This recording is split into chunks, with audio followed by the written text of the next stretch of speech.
Oke Sobat Survivor, kita masih dalam perjalanan melihat bagaimana perkembangan jalan di lokasi transmigrasi Satuan Pemukiman 8 di sini Sobat Survivor.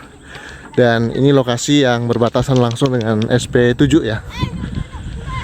SP7 dan jalur ini menuju ke Satuan Pemukiman 2 dan 10. Jadi banyak pertanyaan apa itu SP. SP itu adalah Satuan Pemukiman. Nah, ini anak-anak transmigran sedang bermain di jembatan sambil mancing. Tapi sepertinya sudah mulai jenuh, nggak dapat ikan. Nah, Sobat Survivor, kita senang ini jalannya masih baru. Ini belum banyak yang melewati jalur ini. Kita senang sudah jalurnya sudah bagus. Tepat 1 tahun lalu juga ini jalannya masih berlumpur. Jadi kalau kita lewat itu susah sekali. Sekali lagi terima kasih buat pemerintah atas perhatiannya untuk masyarakat di lokasi ini, dan masih banyak lagi ya jalur-jalur atau daerah-daerah di Kabupaten Bulungan ini yang belum terkoneksi dengan jalan sebagus ini. Semoga juga mendapatkan perhatian. Kalau kita melihat lahan-lahan warga seperti ini Sobat Survivor yang tergenang, itu sangat miris ya. Jadi bisa dilihat lahan-lahan warga yang tergenang air seperti ini. Bingung mau usaha apa, malah mancing. Dapat ikan apa, Nduk? Mari Bu. Nah, ini pasangnya cukup tinggi.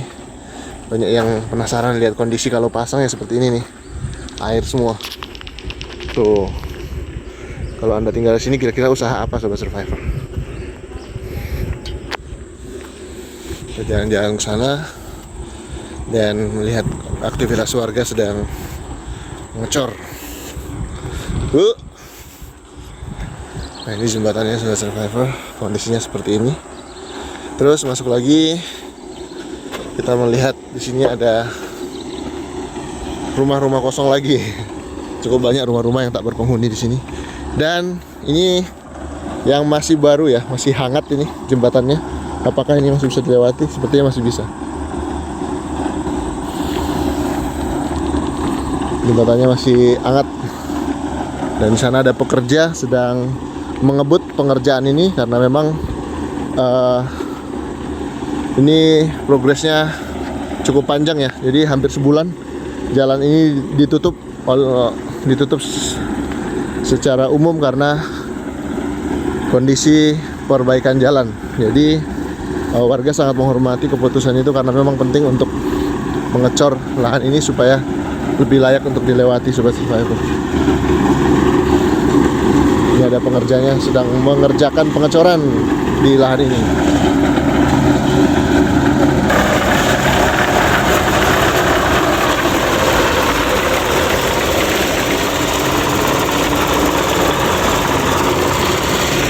Semangat. Jadi cukup tebal memang, dan pasangan besi di bawahnya supaya semakin kuat. Luar biasa.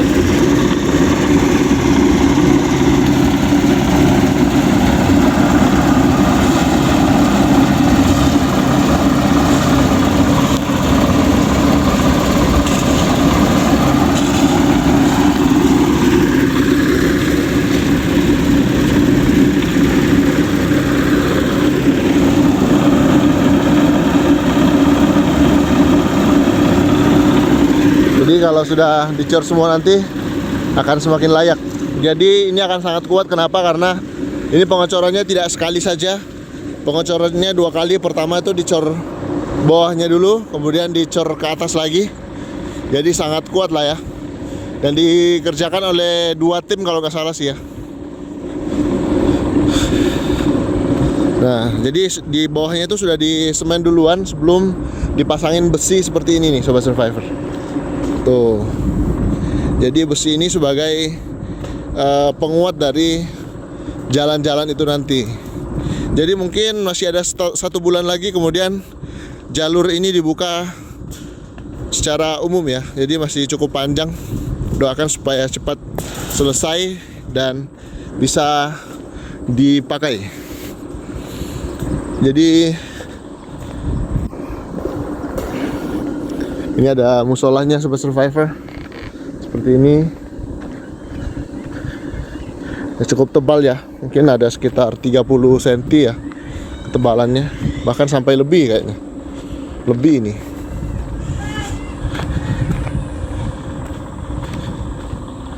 Dan beginilah kondisi rumah warga di sini. Musolanya, jalan-jalannya seperti ini Sobat Survivor. Nah ini kebetulan ini jalan buntu. Jadi untuk menuju SP10 kita harus lewat sini. Dan kita bisa melihat ada musola Nur Hidayah di sini. Yang sekelilingnya memang masih berupa rerumputan. Kesini, kita juga ternyata tidak bisa lewat langsung karena di sini sedang ada pengerjaan juga Sobat Survivor. Ini rumah-rumah warga yang tinggal di Satuan Pemukiman 8 ini sudah tepat 10 tahun lebih mereka tinggal di rumah ini. Jadi hanya berbatas 1 tahun dari Satuan Pemukiman 9. 1 tahun masuknya Satuan Pemukiman 8, lalu lanjut lagi pembukaan transmigrasi tahun SP 9 saat itu. Jadi cukup banyak juga warga trans yang datang dari berbagai daerah, baik dari Jogja, dari Jawa Timur, yang sudah bermukim di sini Sobat Survivor.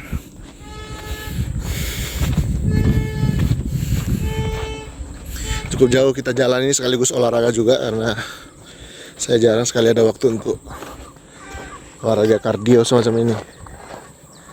Dan sekaligus juga bisa memperlihatkan ke Sobat Survivor kehidupan masyarakat transmigrasi di lokasi ini. Walaupun mungkin tidak sepenuhnya kita wawancara, namun secara narasi kita bisa menjelaskan terkait bagaimana mereka bisa bertahan di lokasi ini.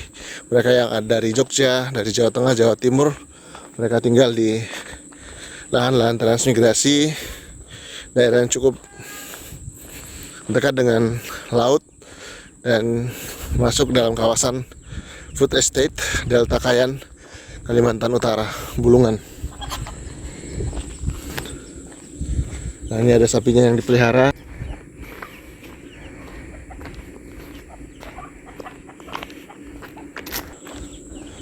Cukup banyak ayamnya. Cuman seperti penjelasan dari salah satu warga tadi, Ibu Warsinem menjelaskan kalau salah satu tantangannya di sini yaitu salah satu tantangannya di sini tuh banyaknya predator seperti ular sawah ya. Jadi bagi Anda yang mungkin heran gitu kenapa banyak ular di sini, karena memang sebelum warga trans masuk sini, memang ini adalah habitat dari hewan-hewan predator khas rawa Kalimantan seperti buaya muara, piton, ular sanca, dan masih banyak. Terus kita terus ke sini, kayaknya masih ada warga yang bekerja di sana. Jadi jalannya tidak sekaligus ya, tapi dibuat beberapa klaster proyek seperti itu. Nah ini juga ada pengerjaannya. Jadi masih cukup panjang proyek jalan ini, mungkin baru sampai 50%-nya. Jadi kita masih nunggu sekitar 1 bulan lagi untuk bisa benar-benar merasakan jalan ini beraspal secara sepenuhnya. Dan di antara rimbunan lahan ini pasti kita bisa melihat nanti ada minimal ujung dari rumah yang ada di dalam. Coba kita lihat, biasanya ada rumah di dalam sini. Sayang sekali tidak terhuni ya. Anda yang punya jiwa petualang, jiwa survive yang tinggi, Anda tentu bisa mengambil alih lahan-lahan di sini dengan membeli ya, bila cocok dengan pemiliknya, dan Anda bisa belajar survive di lahan-lahan semacam ini. Saya belum melihat rumahnya karena sudah tertutup nih yang mana satu. Tapi biasanya indikatornya itu dari tanaman-tanaman yang pernah ditanam itu seperti kayak pisang ini, berarti dalam tuh ada rumah tuh dalam situ. Nah, ini masih dicor ini Sobat Survivor. Nah, ini bisa dilewati. Nah, dalam sini ada rumah nih, tapi sudah tertutup. Tidak bisa dilihat sama sekali. Sudah tertutup sama rumput. Nah, itu ada atapnya di sebelah sana tuh. Tidak kelihatan. Oke, Sobat Survivor.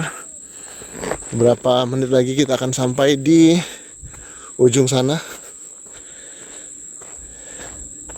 Kalau di sini sebenarnya nggak kekurangan ikan sih ya, karena banyak ikan dalam sini.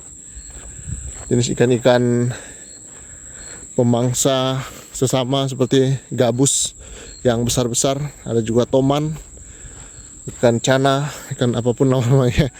Juga bila beruntung dapat ikan-ikan khas muara seperti black bass. Bahkan ikan-ikan laut pun bisa tembus ke sini ketika musim kemarau ya. Kemarau dan pasang tinggi, biasanya Anda bisa memancing ikan jenis ikan putih. Ikan putih bahasa saya kurang tahu sih nama umumnya gitu ya, tapi orang Kalimantan sebut ikan putih. Itu ada rumah dalam Sobat Survivor.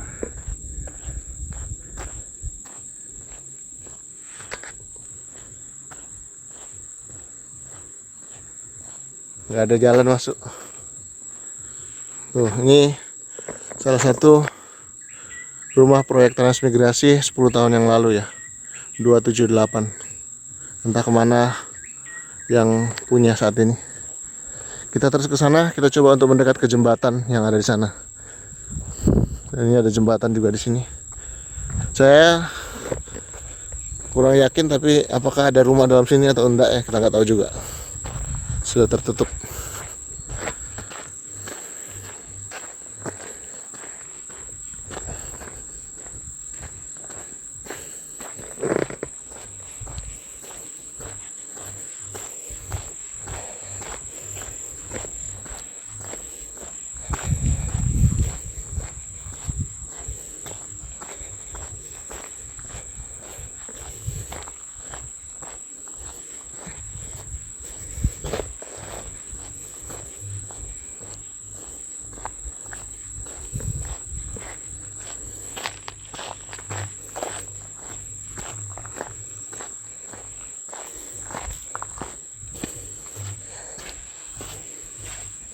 Ini baru selesai kerja, jadi becek banget nih sama pekerja-pekerjanya. Ini masih ditutup, artinya ini baru selesai dicor tadi. Nggak boleh dilewati.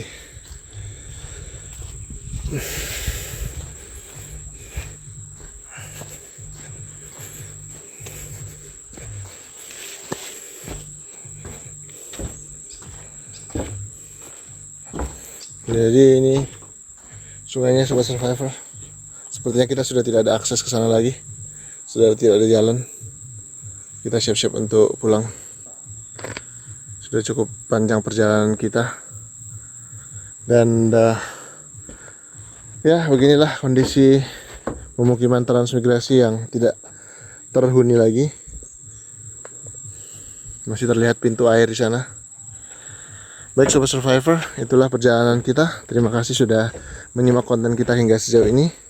Bila Anda suka dengan video ini, jangan lupa like, komen, dan subscribe. Anda bisa bagikan kepada rekan-rekan Anda bila dianggap informatif dan berguna. Terima kasih, tetap semangat menginspirasi Asian Survivor.